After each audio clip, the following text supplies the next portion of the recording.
So we've had education programs since 1966, but they were traditionally conducted in schools. And each year we had about 3,000 to 4,000 students primarily engaged through school assembly programs. That would mean that we bring probably a dog or a cat to school and then we talk to the kids. But the engagement is so limited because we only spend about 45 minutes per student per year. And if we are lucky, we might see that student again the next year, but if the school decides that they want to do something else, we most likely will not see them again. And if you know anything about Singapore, the curriculum is a pressure cooker environment, so the kids actually have their hours stacked. So trying to get animal welfare into the curriculum has been quite a big challenge for us.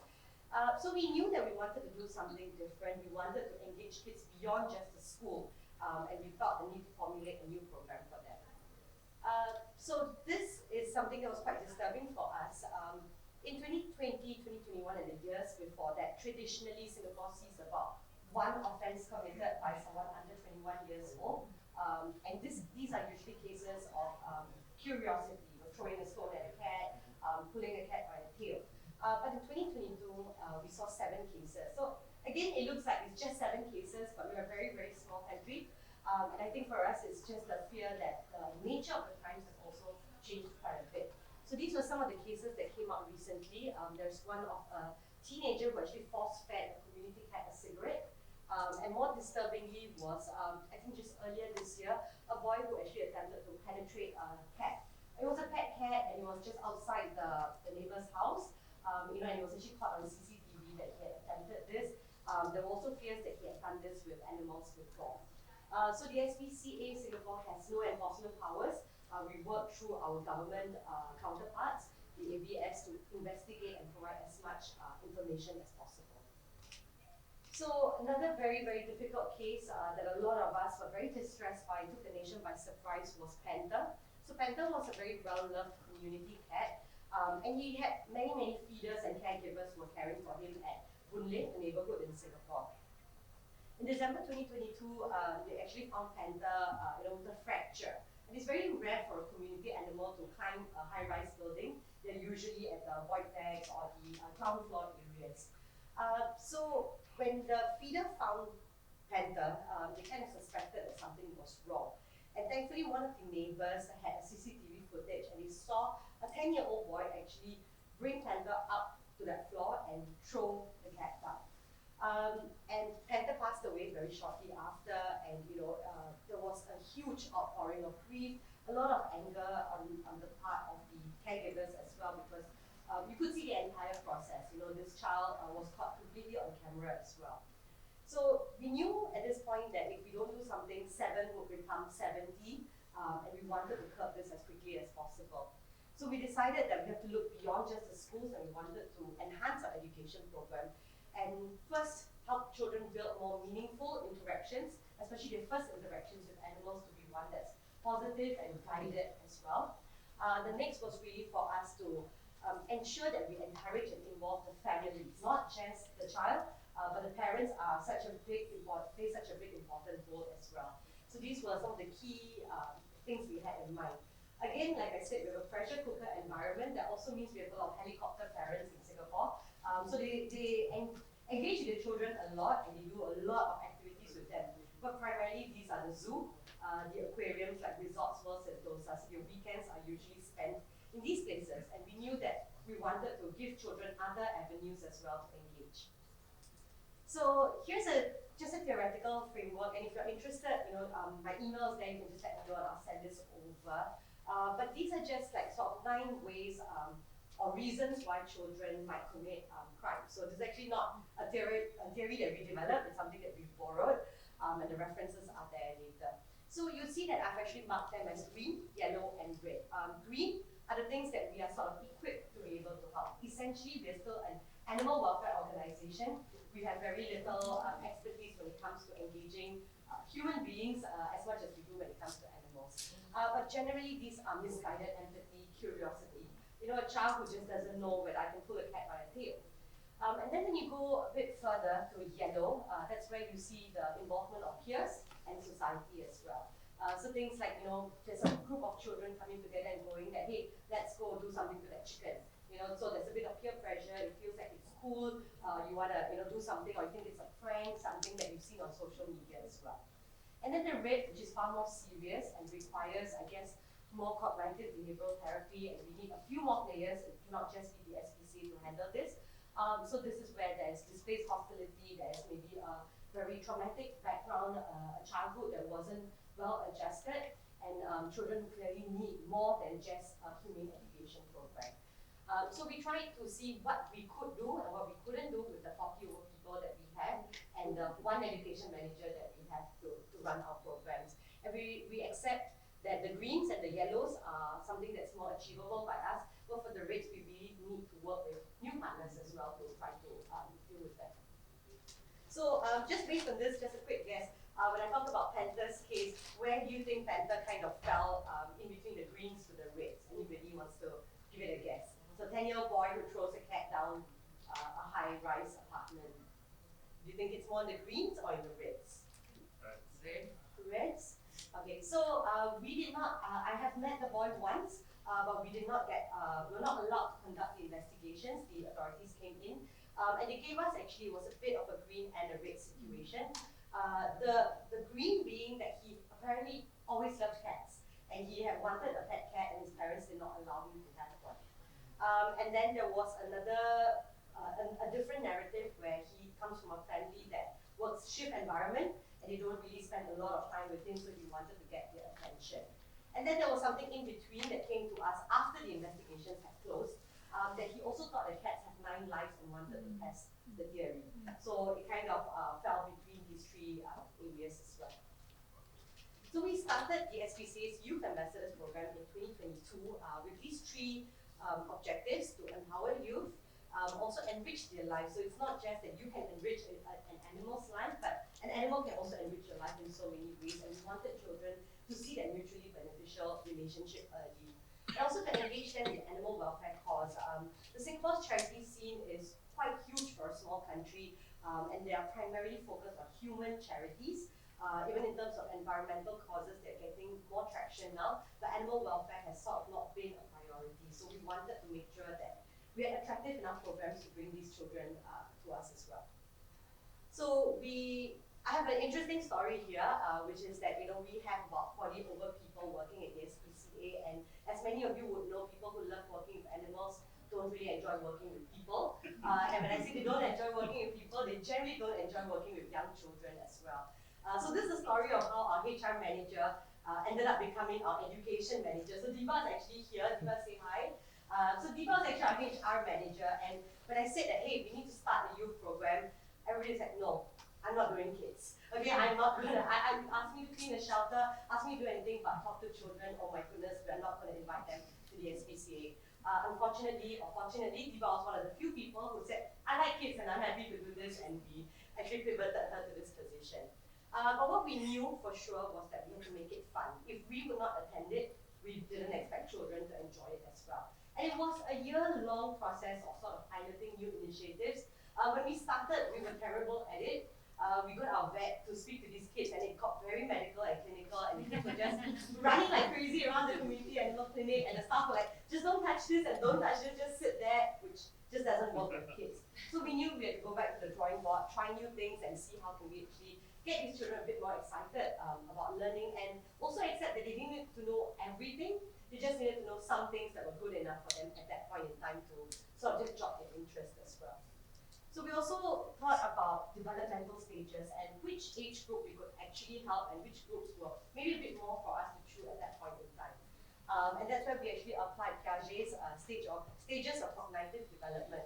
So we knew that between 0 to 2 years old, there's very little engagement. There are a lot of parents at this age who say that they want to bring their children to the SPCA. They end up stressing the animals, the children don't have enough places to play, it's not exactly the kind of enriching experience they want.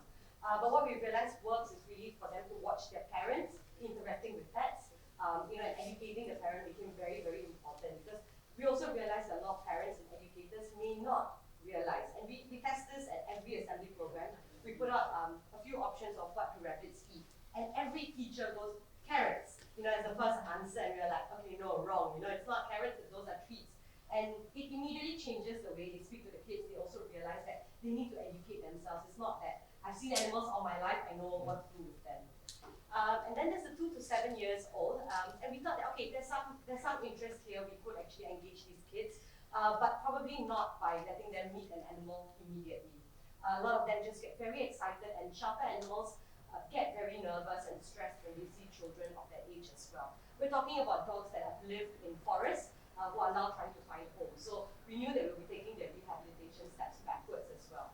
So instead, what we decided was that they could do things like storytelling and reading, and role playing as well, to do it. And I'll show you some of these programs we run. But it was a 7 to 12-year-old group that we were very, very interested in, and we knew that these were the kids that were asking their parents for pets. And these are also the kids that are going to go to secondary school and not have time with their pets anymore. And we knew that before you could get your kid a pet, come here first. And that was actually our ultimate sales pitch to parents, is that if your kid has been bugging you to have a pet, please come to the SPCA and we'll make sure that your kid knows exactly what they're getting themselves into. So that's why it began. And of course, the 11 years and above is something we're developing now, and I'll be very excited to share it with you later as well. So we started an annual carnival at the SPCA, which we do during the June school holidays, usually the first weekend, where children come in and they get to meet shelter animals, but more than that, they get to do other things as well. Okay, I've got 5 minutes, I'm going to do this really fast. So these are some of the programs that we run. First is about safe approach and handling of animals. So that's Diva over there teaching children about dogs and cats, from a distance first, understanding them, where can you touch them, where can you not touch them, what are the signs of stress. It's a very, very big topic that we teach kids. We also do experiential learning, so we don't harm animals, but sometimes children. So we actually put out cages and we let children understand animal welfare issues by experiencing them for themselves, which is so important at that age because that's the only feeling. They have difficulty understanding other perspectives, so for them to try themselves really help. That also included, we came up with a VR simulation of what it's like when a cat falls from height. So we had a volunteer come up with this, and we got virtual reality headsets for children to, actually simulate the entire experience. And this is Diva, of course, trying a shock collar, and we allow children to actually try shock collars as well at a low impulse for them to actually understand why it's not okay to use such training tools. We do meet and greets as well, so children do not get to be directly next to the animals, but they get to hide treats for the animals before the dogs come out, just for them to understand that Singapore specials, our stray dogs, are just as livable as pedigree breeds that have a lot of popularity in Singapore. And of course, this is our community animal clinic. This is Dr. Denise, who's from Animals and Us Academy, one of our partners, actually teaching children about animals, what happens in the clinic. They are always very excited about where the thermometer goes, more than anything else, and how we measure the temperature of the animal. And recently, we also started doing learning journeys for special needs children. This is very important for us because we realized that a lot of these kids were picking up stray animals from the streets and bringing them home. So we wanted to explain to them that actually stray animals can continue living on the streets, and how can you actually show love for the animals. Interestingly, and I'll come to this later, one of the learning points for me was really that these kids pick up so much even when we're not teaching them. So volunteer programs, cleaning the SPCA, they also started making their own merchandise to support the SPCA.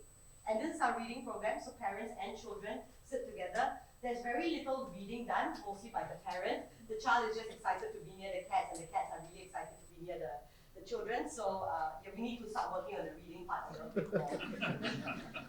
And parents and children volunteering together. So just want to share some key lessons. One is that it does not have to be expensive. So all of these things were actually done by our staff for them to help children understand what do animals really see, what their eyesight is like, what the entire feeling feels like as well. Also finding collaborators and the power of partnerships. We're very lucky to find Animals and Us Academy who work with us to especially help the 0 to 7-year-olds. And I think it's about learning is happening even when you're not teaching. So we just briefly mentioned shock collars, mentioned them to this group of special needs kids, and she picked up her phone and called the sister who had just bought it online and told her that she should throw it away immediately. So it's amazing what kids, children pick up. And sometimes, we don't have to overthink it too much as well. And that animal welfare can be taught even without the presence of animals.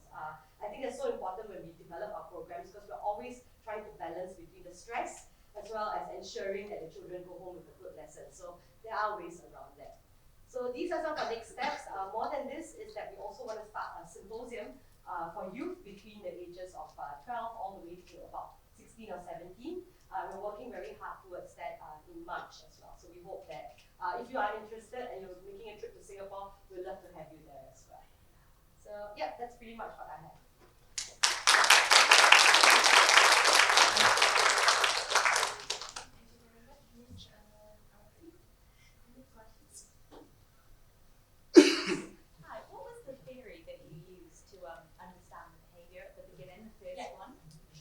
Over here actually, yeah, so it's actually the Robert Agnew's book about why people commit animal abuse. Okay. Yes. And did you use that to help design the program?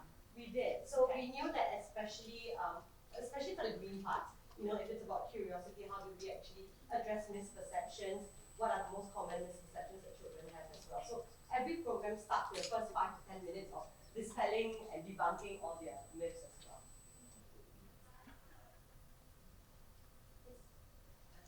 Hi, this was a great presentation. I was just trying to understand, so most of your interaction is people coming to the center, or is it also, I mean, I understood schools is one aspect, the center. Do you all have any outreach actually in communities, at residential locations? Yes, so we work with grassroots organizations in Singapore to bring some of our programs, but those are primarily during the school holidays. So mainly still, I would say, schools and at the SPCA, but we cannot house so many children there as well. The big dream is for us to find a central location where we can do education programs on a regular basis, but that costs a lot of money, so we're still seeing whether that can be a priority at the moment. But our grassroots have like community clubs that are island-wide, so we try to work with them to run programs there as well, and the libraries.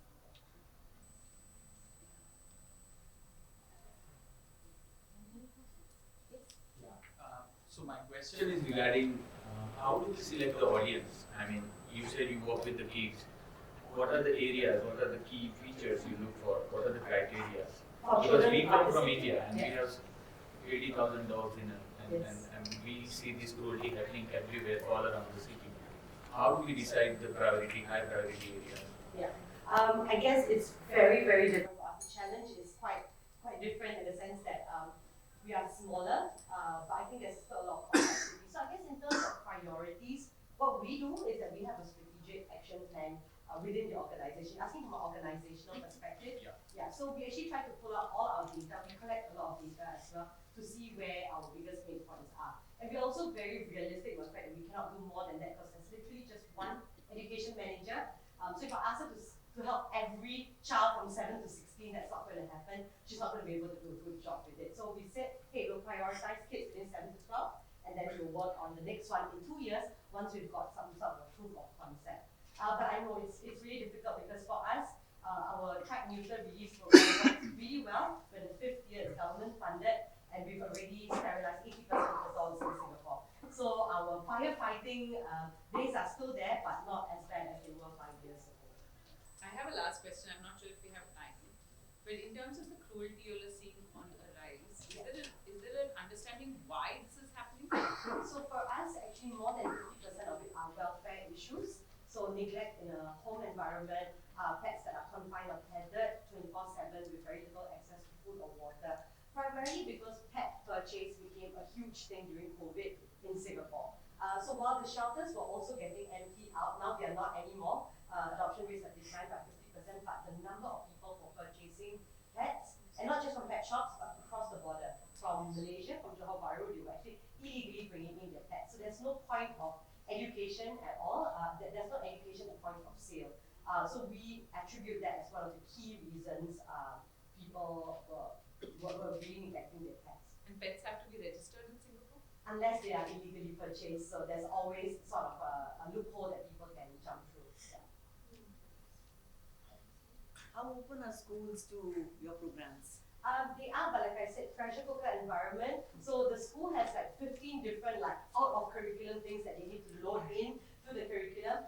So it takes a lot of effort. One of the things we're trying to do is now work with the Ministry of Education directly. It's not been very easy because they say that they diffuse out of curriculum activities and each school can have the authority. But thankfully, one thing that we try to do is resources for teachers. So even if we can't come down, we'll send you some of our collaterals. We send you like games, and you can And usually if you do the work for the teacher who's already stressed, she's happy to have you, right? So we try to look at them as people that we're helping. So parents and teachers are our allies, and if we make your job a little bit easier, maybe you would let us in as well. Alright, maybe that's the last question before we move to